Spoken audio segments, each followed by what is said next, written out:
2013, December 2013. The year's not important to you guys, but I'll say I was 23. It was 2 months or a month, however, once I explain, before my 24th birthday. And it also, okay, so at the time I was dating my ex. It was a long distance relationship. I was traveling back and forth to see him where he was. So at the time where I conceived, I knew I conceived because we were only seeing each other like once a month, basically. So, okay, we had this bad breakup, bad argument or whatever. I go back home. I'm from Chicago. I go back home to Chicago. Everything was good. And January comes, and it is actually my last semester of undergrad. Like, it's January. I'm supposed to be graduating in May. Like, things are just set for me at this point. I had no real plans other than I just knew I was going to graduate. Okay, so my period was late, and I'm like, okay, shit, my period is late, so I didn't even have no money. So he like sent me the money to go buy a pregnancy test. Now, previously to our relationship, we were together for 4 years at this point. He had already had a son, and I would help him with his son, like a lot. Like, we were like a family, a unit or whatever. So, okay, so I was in love. Like, I was in love. A lot of stuff that I was doing, it was out of love. I loved him, and I thought he loved me. So I get the pregnancy test. I take the pregnancy test. I send it to him. It's positive. So he sends back like, well, at least we know now. Okay, like, all right, cool. That's day one. So I had to break the news to my mother, and I didn't want to. My little brother was home. Me and him are really close, and my mom walked in the door from work, and she was like, what's going on, y'all? And he was like, just got something to tell you. Damn, okay. Sorry. She like, what the, Jessica, this supposed to be your last semester or whatever. You and him always arguing and the back and forth, and it's not clear or whatever what you guys are. So I'm just like, you know what, Mom? I'm just going to get rid of it. Like, you don't have to worry. Like, I'm just going to get rid of it. It doesn't matter. And she like, you can't even get an abortion until you like miss 2 periods. And then I'm like, no, you can get the abortion pill. Actually, it's recommended before, 9 weeks, yada, yada, yada. We went to that spiel. Now, with him, me and him were communicating, talking regular. So, I'm going to tell you, this happened, I found out on a Monday. So, we on Monday. I went to sleep on it, woke up Tuesday. We started planning,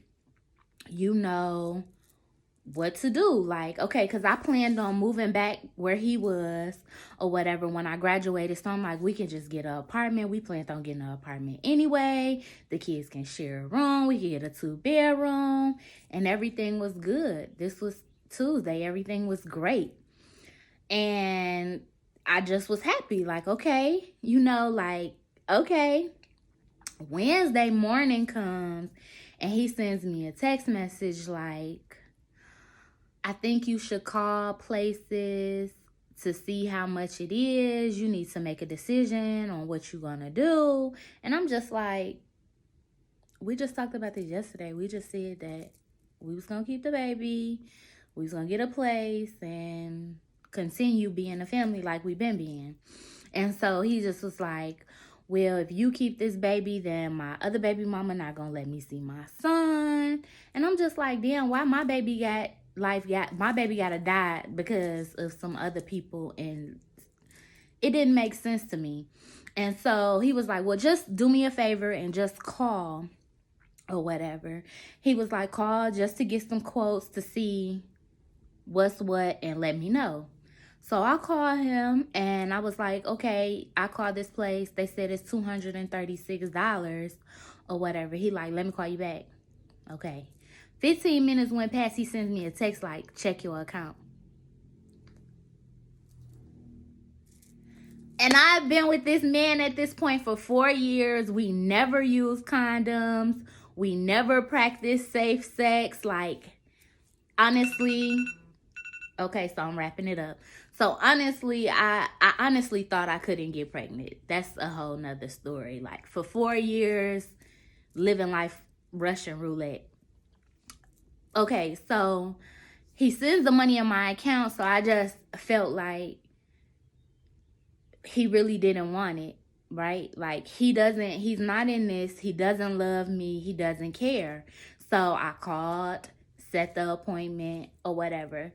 So I asked, like, my best friend, like, can you take me to go get an abortion? She was like, no, I don't support this. That's all she said. Asked my sister. She was like, no, I don't support that either, because you basically, putting the sins of the father against the child. So I'm just like, okay. So I asked my mom, and my mom like, yeah, I'll take you. So my mom ended up taking me. Now, this is Thursday is when I went. And so I just remember sitting in a room, and when you get the pill abortion, they give you a pill to swallow. Then they give you pills to take home, and you have to insert the pills inside your vagina to make the baby miscarry. So, like, you're basically going through a very rough miscarriage on your own at home. It was just such a sad day for me, because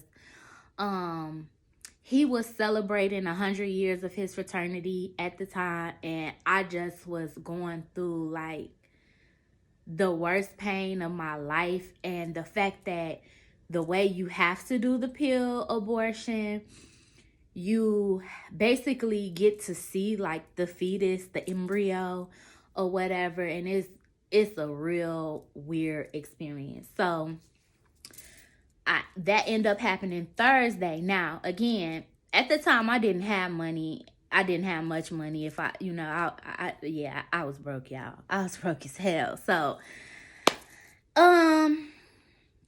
So he rented a car. He came Saturday because I had to go to be on campus at school to return back to school that Monday. So he rented a car for me. He came from where he was from, drove me back to school. So we literally sat in the car for 5 hours, and it was so awkward, and I just felt so much hurt. He didn't ask me about my pain. He didn't ask me how I was feeling or anything after that. Like, that was just... And at the time, Beyonce's Untitled album had came out, so I just was listening to all that. Haunted, Heaven couldn't wait for you. Like, I was going through it, y'all. And then this is the kicker part. Okay, so me and him continued our relationship. Now, my first thing I would say is that if a man makes you, insinuates, asks you for an abortion, please cut ties with him after it's over if you decide to get an abortion. Because that just shows that he does not see a future with you. He does not want a future with you. Like, continuing that relationship and while you trying to heal mentally from that process is traumatic. It's just traumatic. So if a man tell you he doesn't want kids with you, dump him. If he says you think you should get an abortion, dump him. Especially if he's having raw sex with you and ejaculating inside of you. Like, make that make sense.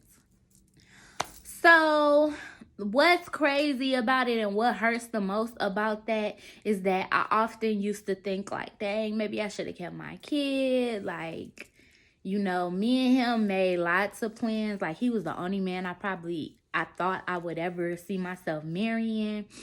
And so the 2 weeks, you do a 2-week checkup or whatever. So when I had to come back to Chicago for my 2-week checkup, 3 of my best friends at the time, like, told me they were pregnant and they kept their babies. Like, they have children now or whatever. So I was the first of my friends to get pregnant. And so me deciding to have an abortion just was very traumatic, watching my friends go through their pregnancies and we were all due around the same time. Like, it it hurt. It hurt a lot, especially they were in relationships. You know, and I had to help them plan their baby showers. So I was there for the first births. Like, I still was a very supportive friend, but I just was hurting on the inside, and I never expressed that hurt to anybody or whatever. So to keep this timeline going, this was January. Let's fast forward. My friends had their babies in August and September. Okay, so I graduated, of course. Me and my ex had a very traumatic breakup. He did not come to my graduation. I'm still kind of hurt over that, especially after everything we had been through. So I just went through a real deep depression for like, when I came home, I didn't have a job. I didn't have anywhere to stay. Like, that's going to be a whole nother video on homelessness. But I ended up meeting somebody through a friend of mine or whatever. And I knew him for like 2 weeks. And because of how I got pregnant previously too, I knew how to get pregnant. Like, I always track my pregnancies. So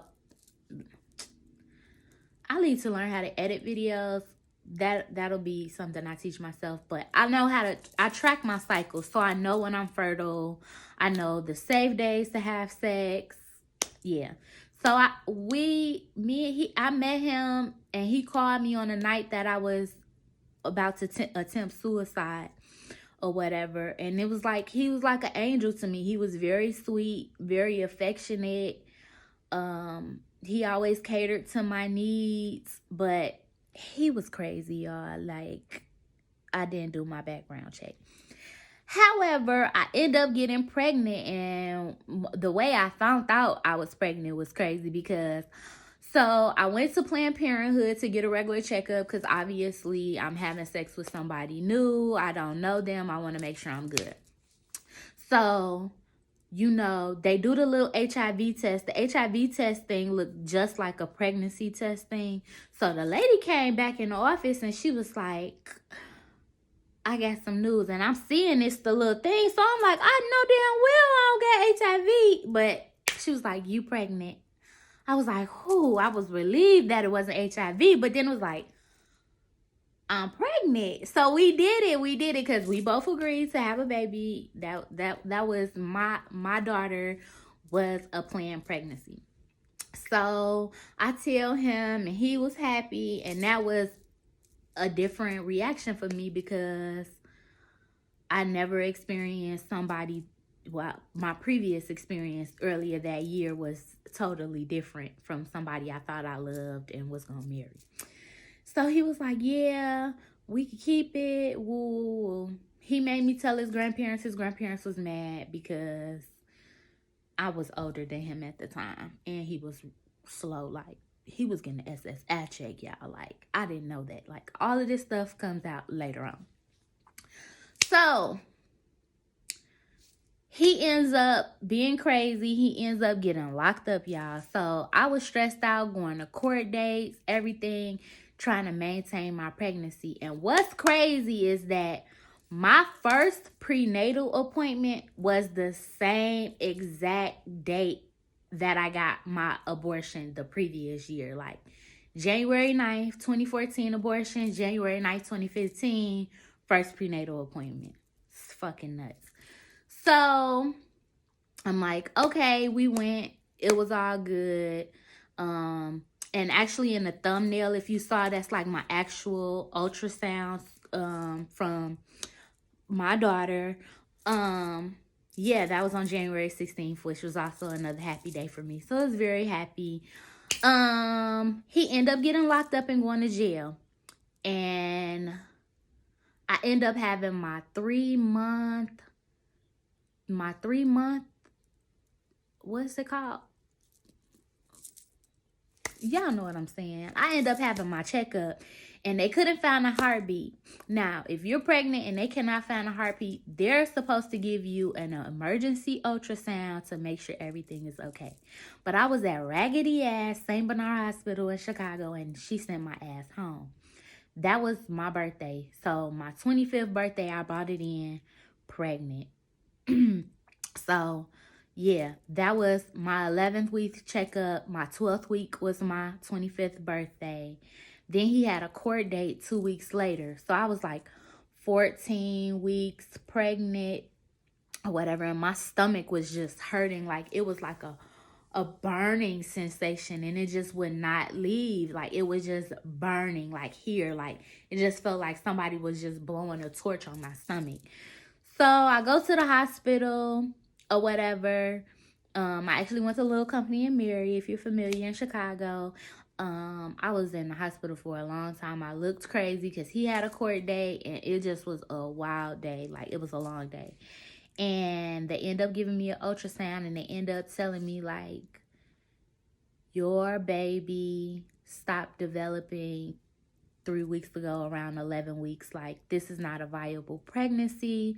Like everything you're feeling is basically your body rejecting the toxins from your pregnancy or whatever. And I'm like, what does that mean? And he was like, if you would have waited any later to come to the hospital, you could have died from toxemia.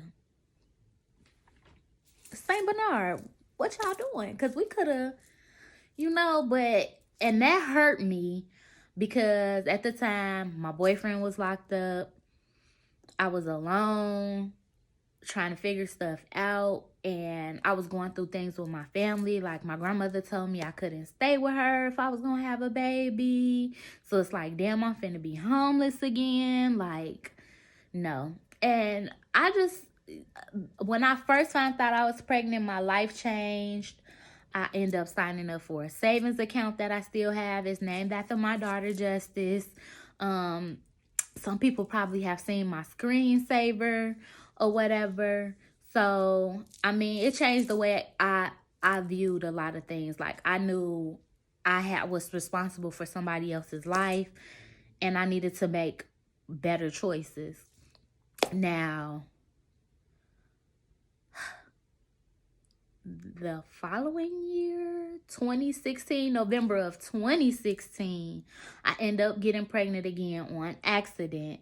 I was sneaky linking with somebody I shouldn't have, and I end up getting pregnant. And so I learned this quick little trick. Well, it's not a quick little trick. It's very researched. So if you take Airborne and vitamin C, it makes you have a miscarriage. So I took a shitload of vitamin C and Airborne to have a miscarriage. And I didn't know what I was going to do. This person already has a lot of kids, and they wasn't stable, and I was more stable, but I still didn't want that. And I set the first ultrasound appointment. I never made it to it. And that's been my pregnancy stories. Like, you really think men care about you because they're having raw sex with you, or they care about you because they're ejaculating inside of you? Having soul ties is real. Having that person DNA inside your body is real. Like, what I want to tell younger females is that men do anything for vagina. Anything. They will tell you anything, sell you any dream. But at the end of the day, if you're ready to be a single mother, or you ready to struggle, you're ready to possibly be homeless at some point, or not be able to feed your kid, and you real young, consider all these things. And a lot of women have abortions. It's real taboo or whatever. Like, and even with my second pregnancy, I thought about that. Like, damn, did I fuck up my reproductive system? Even to this day, I'm healing on the inside from things, from this trauma. Because the abortions are trauma, miscarriages are trauma. Like, everything that happens to your womb is basically something internally that you're feeding your soul. Like, if they're not healthy, active, fit, their diet is good, like all of their negative toxins are going inside your body and your bloodstream. Like I would don't let shooting the club up is for people who are married, or people who are about to be married, or people that you have some type of insurance on this man that you know he's not going nowhere. Like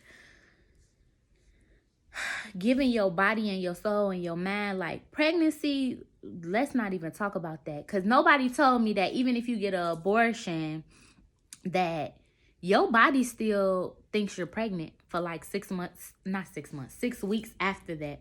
So when I got my first abortion, yeah, I wasn't technically pregnant anymore, but my hormones and my body, like I would eat stuff, throw up, and people like, what's wrong with you? Like coming back to college and around my friends, what's wrong with you? You throwing up? You pregnant? You pregnant? Thinking that shit was funny, but really my body did think it was pregnant. And even after you have a miscarriage, your body, your hormones have to level back down. So that's why a lot of women experience postpartum depression and experience many other symptoms after they have a baby. Like, y'all sacrifice, because I'm a woman too, we sacrifice a lot to bring children in the world, and some men, I'm not gonna say all, don't appreciate that, or the fact that you have to go through any of these experiences to even get pregnant, to find out you're pregnant, to carry the pregnancy, make sure it's a viable pregnancy. Like, and they play a major part, because everything you think and feel goes to your child. So if you have questions, comment below. You can message me on Instagram. You can reach out to me on Facebook. You can send me an email. If I didn't answer questions or you want to know more about my story, just ask. So this video was longer than I wanted to be, but thank you for watching. Don't forget to like, comment, and subscribe. I'll have more story time with Jessica. I'll be dropping my tips about businesses, and I'll also be giving you guys exclusive releases on my new products. Thank you.